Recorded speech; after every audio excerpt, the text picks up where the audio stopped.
안녕하세요. 대단히 반갑습니다. 수필 읽어주는 남자 자한형 이종수입니다. 이번 시간은 546번째 시간으로 진인조원산 시무 7조 2라는 글을 읽어드리도록 하겠습니다.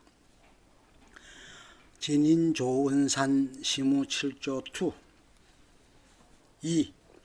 감성보다 이성을 중히 여기시어 정책을 펼치시옵소서.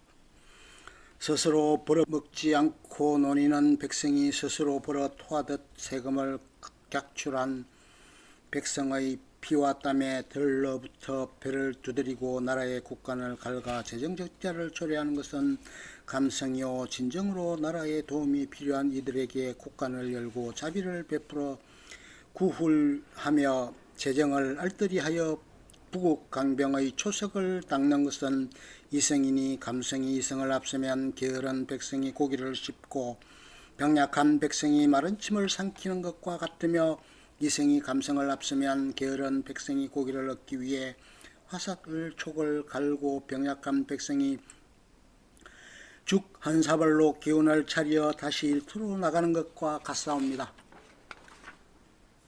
또한 기업을 옥죄는 규제와 세금을 완화하고 양질의 일자리를 저절로 토해내게끔 하여 지속가능한 발전을 꾀하는 것은 이성이요, 비정규직 철폐니, 경제민주화니, 소득주도 성장이니, 최저임금 인상이니, 세상 물정 모르는 것들의 뜬구름 잡는 소리로 기업의 손과 발을 묶어 결국 54조의 혈세를 쏟아붓는 것은 감성에 불과하니, 감성이 이성을 앞서면 암탉을 때려잡아 그 고기를 잘게 나누어 굶주린 이들에게 흩뿌려 기름진 넓적 다리살에 아기다툼을 벌이게 하는 것과 같고, 이성이 감성을 앞서면 암탉에게 좋은 먹이를 내어 살을 찌우고 크고 신선한 달걀을 연신 받아내어 백성 모두가 닭 한 마리씩을 먹을 수 있는 것과 같사옵니다.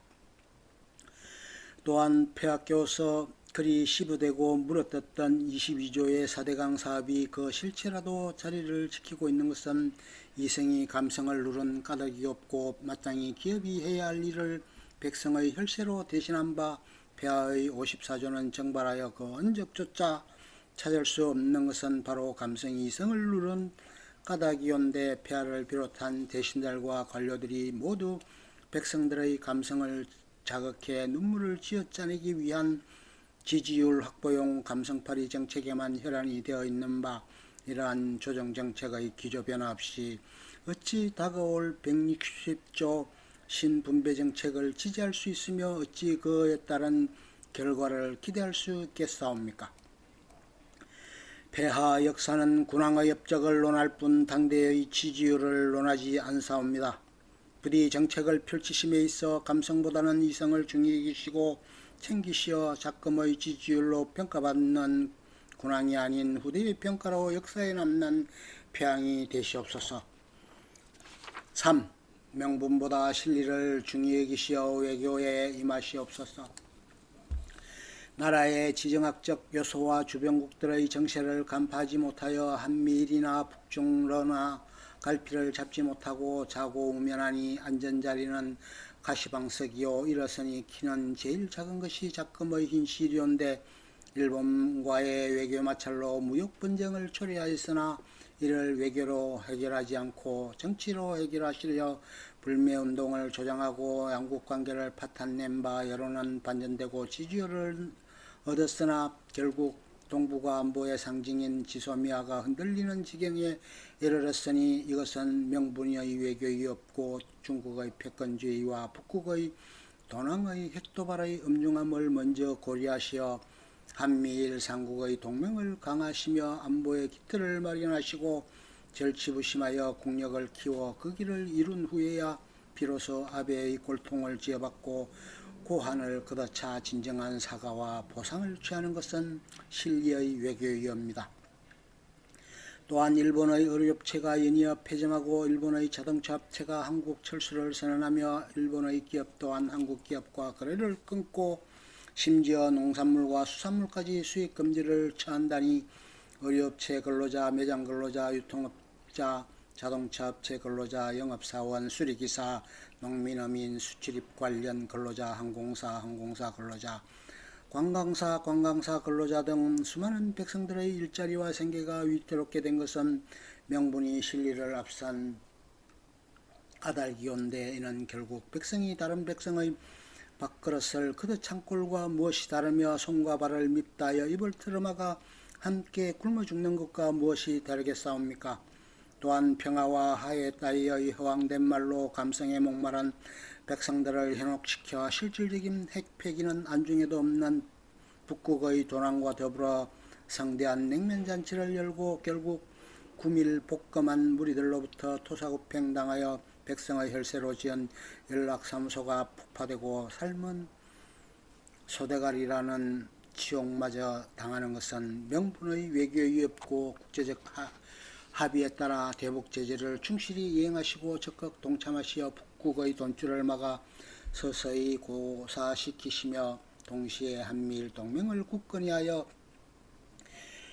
북극의 도난이 스스로 처지를 깨달아 핵개발을 포기하고 시장을 개방토록 하는 것은 진리의 외교일진데, 과연 폐하께서는 외교에 임하시오며 명분과 진리 중 무엇을 택하셨사옵니까? 또한 명분과 진리 중 무엇을 얻으신 것이요? 북극과 일본, 중국과 미국 중 무엇과 하천하였으며 작금에 이르러 결국 무엇이 남았다는 말이옵니까? 미국의 트럼프는 미칭아잉이지만 자국민의 이익을 확실히 보호했고, 중국의 서주석은 공산당의 수령이지만 중국의 시장경제를 대외로 이끌었으며, 북극의 도난은 독재자이지만 최빈국의 지위를 핵보유국으로 끌어올렸고, 일본의 아베는 굴욕 외교로 이름났으나 그만큼 실리는 챙긴다는 평이 있으며, 러시아의 푸틴이 장기 집권을 꿈꾸는 건 100중 70을 넘나드는 지지율이 있기 때문일진데, 폐하께서는 핵도 없고 백성의 삶은 파탄이요 시장경제는 퇴보하였으며, 굴욕 외교 끝에 실리 또한 챙기지 못하였고, 또한 지지율도 절반도 채 되지 않으시면서 제 장기 집권을 꿈꾸며 독재자의 길을 걷는 미치광이가 되려 것이옵니까? 영명하신 폐하, 저들은 폐하의 정치적 신념과 감성의 논리에 기울여 줄 만큼 한가로운 자들이 아니옵니다. 시국은 시급하여 총각을 다투고 늑대와 표범과 호랑이는 굶주려 먹이를 놓고 다투고 있는데, 어찌 폐하께서는 한가라의 초원에 풀이나 야금야금 뜯어 삼키고 계시는 것이옵니까? 부디 통촉하시어 안목을 넓게 가지시고 정치와 이념을 외교와 따로 다루시어 진리를 위한 외교에 임하시옵소서. 그리하여 북극 도난의 핵탄두 아래 백성들을 지켜주시옵고 국토를 보존하시옵소서. 끝. 좋으면 좋아요, 구독, 알림 설정 눌러주세요. 감사합니다.